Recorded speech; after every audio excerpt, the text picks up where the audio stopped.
வணக்கம் அன்பு நண்பர்களே, நான் உங்கள் அன்பு ஜோதிடன் பொன் தாமரை கண்ணன், நாமக்கல் மாவட்டத்திலிருந்து. பழனியாண்டவர் அஸ்ட்ரோ அகாடமி வழங்கக்கூடிய நீங்களும் ஜோதிடராகலாம் குருகுல வழியில் செவிவழி ஆன்லைன் வகுப்பில் பகுதி 3 18வது பாடத்தில் உள்ளீர். இது அஸ்த நட்சத்திரம். அஸ்த நட்சத்திரத்தில் பிறந்தவர்கள் தைரியமானவர். அஸ்த நட்சத்திரம் தைரியமானவர், புத்திமான், உற்சாகமாக இருப்பவர், பானப்பிரியர். பானப்பிரியர்னா மதுபானம் எடுத்துக்காதீங்க. இன்னைக்கு பானம் என்றால் குளிர்பானம், சுடுபானம். அப்போ ஒரு டீயா குடிச்சிட்டு இருப்பாங்க, ஒரு ஜூஸா குடிச்சிட்டு இருப்பாங்க, தண்ணியா குடிச்சிட்டு இருப்பாங்க. ஒருவேளை மதுபான பழக்கம் வந்துருச்சு ஒரு அஸ்த நட்சத்திரத்துக்கு அப்படின்னு சொன்னோம்னா மதுபான பிரியராகவும் மாறுவதற்கு வாய்ப்பு இருக்கிறது. அதனால் அந்த பானப்பிரியருங்கிறத கொஞ்சம் பார்த்து நிதானமாக பயன்படுத்தி கொள்ள கூற வேண்டும். அதே மாதிரி சூரத்தனம் மிக்கவர். சூரத்தனம், சூரத்தனம்னா ஒரு பெரிய வேலையை அசால்ட்டாக முடிக்கிற அளவுக்கு வீரம் பொருந்தியவர் அப்படின்னு சொல்லணும். பெரிய வேலையை கூட அப்படியே பண்ணிடுவாங்க. இரக்கம் இல்லாதவர், ஐயோ பாவம் அப்படின்னு நினைக்க வேண்டிய ஒரு சிச்சுவேஷனே இவங்களுக்கு இருக்காது. இரக்கம் இல்லாதவர். சோர புத்தி உள்ளவர். சோரம் அப்படின்னா என்ன அப்படிங்கிறதுக்கு நாங்கள் பார்க்கணும். பொதுவாக ஜோதிடத்திலே ஒரு வார்த்தை, அப்பப்போ இந்த வார்த்தைகள் வந்தாலும் விளக்க கொடுத்துட்றேன். சோரம் அப்படிங்கிற ஒரு வார்த்தை பார்த்தீங்கன்னா அடிக்கடி இடம்பெறும். உண்மையிலுமே அந்த சோரம் என்ற சோரம் போகுதல் அப்படின்னு சொல்லுவாங்க. சோரம் போகுதல் என்றால் தான் ஒரு முடிவு எடுத்துவிட்டு அந்த முடிவின் மீது ஒரு செயலை செய்து கொண்டிருக்கும் போது அதை கைவிட்டு விடுவது சோரம் போகுதல். இப்போ ஒரு விஷயத்தை பண்ணிட்டு இருக்கோம் அப்படின்னு சொல்லும்போது அதோட சேர்ந்து இன்னொரு விஷயத்தையும் பண்ணிக்கலாமா, இந்த விஷயத்தை விட்டுட்டு வேற பண்ணலாமா, இதை பண்ணாமல் அதை பண்ணிடலாமா, அதை பண்ணாமல் இதை பண்ணிடலாமா அப்படிங்கிறது அது நமது தரத்தை குறைக்கும்.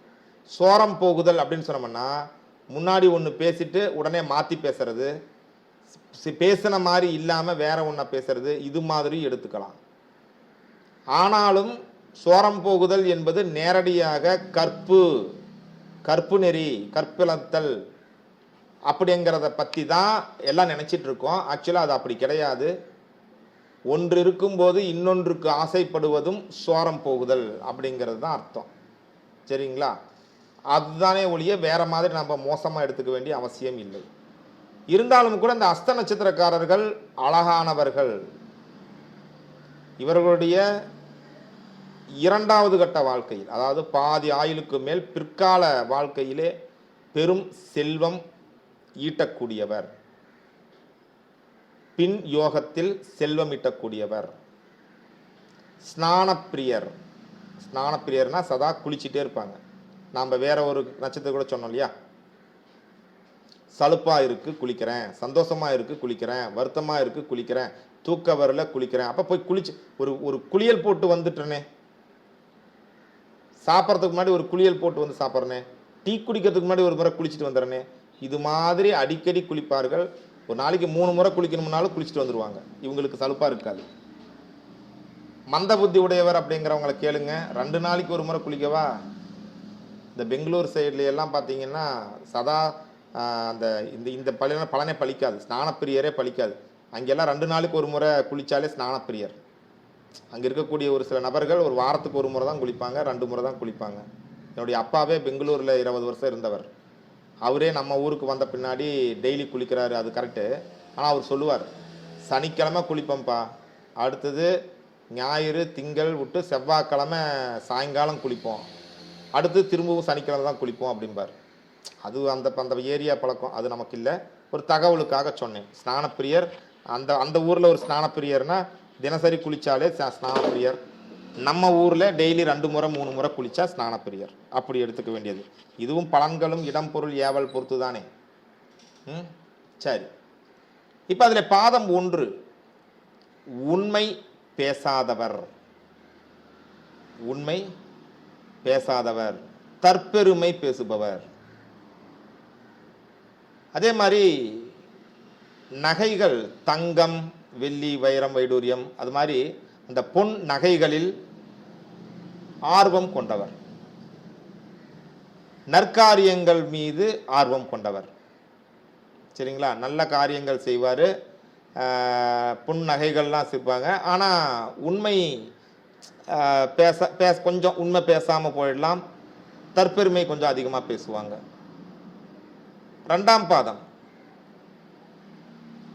2ஆம் பாதத்திலே இளம் வயதிலேயே தாயாரை இழத்தல் அல்லது தாயாரை பிரிதல். ஹஸ்தம் 2ஆம் பாதம். நாடகம், நாட்டியம், சங்கீதம் இதெல்லாம் பிரியம் இருக்கும். அதே மாதிரி அகங்காரம் இருக்கும். அந்த வாயாடித்தனம், துடுக்குத்தனம் அப்படின்னு சொல்லுவாங்க இல்லையா, அதெல்லாம் அந்த நபர் கொஞ்சம் சிறப்பாக செய்வாருன்னு சொல்லணும். அது வாயாடித்தனம் அப்படின்ட்டு இருக்கு. அதே மாதிரி உடல் வாகு, திட சரீரம், நல்ல பலவான் அப்படின்னு சொல்லணும். சுகங்களோடு இருப்பார்கள். ஹஸ்தம் 3ஆம் பாதம். 3ஆம் பாதம் தரித்திர குணம். எவ்வளவு தரித்திர குணம் என்ன, அவங்களுக்கு பாசு பணமே இருக்காது, பிச்சைக்காரன்னு சொல்லக்கூடாது. தரித்திர குணம் என்றால் தன்னிடம் இருப்பது 10ல் என்கிட்ட ஒண்ணுமே இல்லை, நான் என்ன பண்றேன் அப்படின்னு சொல்லக்கூடிய லட்சாதிபதிகள், கோடீஸ்வரர்கள் இருக்காங்க. அது அவர்களுக்கு எவ்வளவு வந்தாலும் பத்தலன்னு அர்த்தம். அது தரித்திர குணம். எப்பொழுதுமே ஏதாவது ஒரு நோயோடு இருத்தல், நோய்வாய்ப்பட்ட உடல் அமைப்பு. இவர்கள் தந்தையை இளம் வயதில் தந்தையை இழப்பார்கள் அல்லது பிரிவார்கள். வியாபார குணம் உண்டு. பொதுவாக அவருடைய மனம் பெண்களின் மனம் போல மென்மையாக இருக்கும். ஒரு ஆணாக இருந்தாலும் பெண் மனம் போல மென்மையாக இருக்கும். ஒரு பெண்ணாக இருந்தால் மிகவும் உணர்ச்சி வசப்பட்ட அளவிலே இருப்பார் அப்படின்னு சொல்லணும். ஹஸ்தம் 4. எல்லோரிடமும் சகஜமாக பேசும் குணம். எல்லோரிடமும் சகஜமாக பேசும் குணம். தாயார் மீது பற்றுதல். தாயார் மீது பற்றுதல். நற்குணம். நற்குணம், நல்ல செய்கை.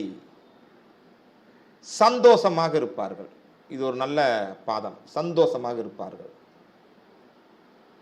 இது ஹஸ்த நட்சத்திரத்திற்கான அந்த பலன்கள். அடுத்த நட்சத்திர பாடத்தில் சந்திக்கலாமா நண்பர்களே?